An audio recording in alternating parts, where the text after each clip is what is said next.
we're about to pull back the curtain on a hidden operating system that runs underneath, well, pretty much every human interaction. It's this invisible architecture that decides who gets status, who has authority, and who has influence, and it often happens before anyone even says a word. Now, this isn't about being charismatic or learning some fancy persuasion tricks. This is about the physics of presence. We're talking about something called neurological gravity, that invisible force that lets certain people just command a room through nothing more than the way they move. And right here, this is the central paradox that unlocks this whole system. We live in a world that is completely obsessed with speed, with hustle, with being reactive. But real, deep power, it broadcasts itself through slowness. The person who moves without any hurry, who acts like they literally own time itself, that person is showing an incredible level of control over their environment. And that's not a personality quirk. It's a biological signal. Their kinetic field, it creates what we are calling neurological gravity, and it pulls the pace and the whole emotional vibe of the room right into their orbit. They don't need to rush, because in their world, there are no surprises. Okay, so for any of this to really click, we have to completely reframe how we think about confidence. We've all been taught that it's, an internal feeling, something you have to work up with affirmations or just thinking positively. But that's not how other people experience it, not at all. In any social setting, confidence is an objective physiological signal. It's a constant broadcast from your nervous system that everyone around you is subconsciously scanning all the time. They're not trying to read your mind, they're reading your biology to answer one simple, primal question. Are you stable or are you a threat? So what we're really talking about here are two fundamental signals our ancient brain is just hardwired to get. On one side, you have the kinetic signature of what we'll call resource-poor prey. The movement is fast, it's jerky, it's reactive. The body is literally vibrating with this nervous energy, which is just a megaphone for cortisol instability. It screams to every other nervous system in the room, this person is not in control of themselves or their environment. And then, you've got the other side, the apex resource. Here, the movement is slow, it's deliberate, and most importantly, it's still. This isn't laziness, it's mastery. It's actually a really expensive signal to send because, stillness can make you vulnerable. Only someone with absolutely no fear of being attacked can afford to be that calm. Their body is broadcasting one crystal clear message. There are no threats here that I haven't already handled. And this brings us to this incredibly frustrating pattern, a kind of systemic failure that I bet we've all seen happen in a boardroom or a meeting. I call it the fidgeting expert's paradox. This is that moment where someone with immense competence, with game-changing data, with a brilliant strategy, is completely ignored. Not because their ideas are bad, but because the body delivering those ideas is broadcasting pure panic. It's this tragic conflict between the incredible value inside their mind and the chaotic, high cortisol signals their body is sending out. The name for what's happening in that exact moment is something we'll call induced status decay. And you really have to watch for this. It's when a high performer, an expert with crucial information, walks into a room and you can almost see their value just draining away before they've even opened their mouth. Why? Because their fidgeting hands, their darting eyes, their quick, shallow breathing, these visible panic signals become the primary data the group pays attention to. The brain's agent threat detection system gets tripped. And this is where the authority just breaks. The group's survival instinct locks on to the perceived threat of the messenger's instability, and the actual message, which might be life-saving, gets totally ignored. And here's the real kicker. When an expert is operating from that place of reactive, vibrating energy, they probably think they're showing passion, right? They think they're showing how engaged they are, but they're not winning the game of authority. They are actively handing over the remote control of their own status to whoever happens to be the calmest person in the room. This kicks off a process of sovereignty atrophy. See, the expert's frantic desire to be helpful is tragically misread by the group's primitive brain as a desperate need for approval. The more they speed up to prove their value, the more their own biology just confirms that they are not the anchor that the group is desperately looking for.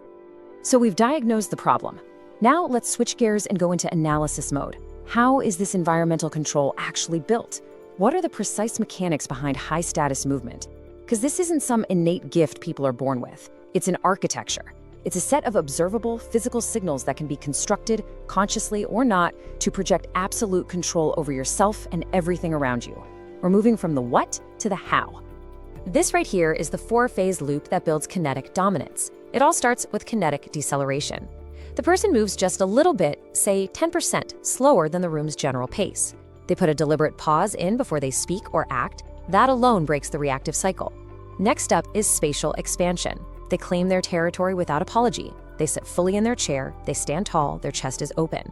They're not collapsing in on themselves to seem smaller or less threatening. They are occupying their space. Then comes transition fluidity. All those jerky, uncertain start-stop motions, gone. Reaching for a glass of water isn't a series of tiny corrective twitches. It's one smooth, single, elegant movement from start to finish. And all of this builds up to the fourth and final step, the end game. And this is that final stage, autonomic monopoly. By consistently doing those first three steps, one person's calm, stable nervous system becomes the default regulator for everyone else in the room. People start to subconsciously look to them, not for data, but just to know if they should feel anxious or safe. It's like their physical presence becomes a biological sanctuary, the only source of regulation that's actually lowering the room's collective stress. And at that point, the entire power dynamic has shifted. It's no longer about data or words, it's 100% about biology.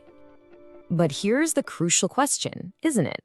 We all pride ourselves on being these rational, logical people, especially in professional, data-driven environments. So why does our sophisticated brain so easily just surrender to these primal, nonverbal signals? Why does a physical state of stillness consistently beat even the most compelling, fact-based argument? Well, the answer isn't in our logic, it's in our wiring. Okay, let's get into the biology behind all this. Let's look at our own internal hardware. And this isn't about manipulating people. It's about understanding the fundamental operating system of the human brain.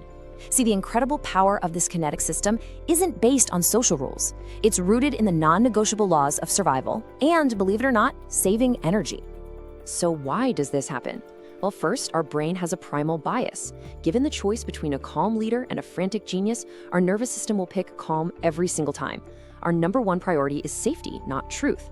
This is the safety search heuristic in action. Stillness just feels like a safer bet for survival. But our logical brain needs a story to explain why we're deferring, so it invents one. We come up with labels like gravitas or executive presence to justify the raw fact that we are being chemically managed by someone else's composure. And finally, biology is just ruthlessly efficient.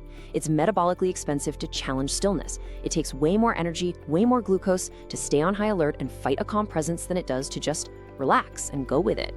And this all leads to a really powerful and frankly deeply unsettling reality. More often than not, people will trust a composed liar over a frantic truth teller. The reason is biological, not logical. The composed liar's body makes the observer's body feel better at a gut level. It lowers their heart rate, it reduces their cortisol, and it satisfies the brain's main directive: seek safety, save energy. The actual accuracy of the information becomes secondary to the visceral feeling of safety that the messenger is providing. This is a fundamental bug in our cognitive software. Okay, so we get the architecture and the deep biology that makes it all work. The final step is to go from theory to diagnosis. How do we actually spot these dynamics playing out in the real world? Well, it requires a pretty big shift in how we watch people interact. We have to learn to stop being passive listeners, distracted by the words, and become active auditors, focused on the raw data of the nervous system. This is the key. This is the one tool you really need if you want to understand the real power dynamics in any meeting, any negotiation, any family dinner. You have to learn to mentally mute the volume on the words. The words are often just background music. The real story is in the biology. So instead, start auditing nervous systems. Who is still? Who is reactive? Who owns the pauses in conversation? Who is just vibrating with a need to be validated? The real hierarchy is written in the language of cortisol and calm, not in fancy speeches. So the first red flag you're looking for is what's called the presence-performance disconnection. This is that visible gap when a person's projected physical authority, their stillness, their slow pace, their calm demeanor, is completely out of sync with their actual competence or their results. They look and feel like a leader, but their decisions are bad. Their strategies are failing. When you see that, you know a kinetic capture is in full effect. The group is being managed by the feeling of stability, not the reality of performance. That perceived status has become a completely hollow shell. And then there's the second and far more dangerous indicator, the anchor node paradox. This is a terrifying feedback loop where a group becomes psychologically hooked on a stable leader to solve a crisis that leader's own incompetence actually created. Because challenging that leader, the anchor node, would mean embracing chaos and admitting how vulnerable the group is. They just double down on their trust in him. They look to the source of the problem for the solution, because that source provides the feeling of safety, even while his actions are driving them deeper and deeper into crisis. This is how kinetically dominant but totally unskilled leaders stay in control long after their failures are obvious to everyone. So as we start to wrap this up, we've got to throw out that old advice. We're always told to take up space to project confidence. But that's a crude and often aggressive misunderstanding of where power really comes from. True, unshakable authority isn't an act of aggression. It's not about taking space from other people. It's about being the space, being the calm, stable, gravitational center that the entire frantic environment organizes itself around. It doesn't push, it pulls. And that leaves us with this final diagnostic takeaway. Everything we've looked at points to one single powerful principle. The person who is most still commands the room. The system of reactive panic, of frantic energy, it only works if you agree to play along. It needs you to match its frequency. So what's the core lesson from all of this? Stop vibrating with the anxiety and reactivity of the room. Don't match its desperate energy. Instead, understand the architecture of neurological gravity and ask yourself the fundamental question of power. What would it take to become the anchor?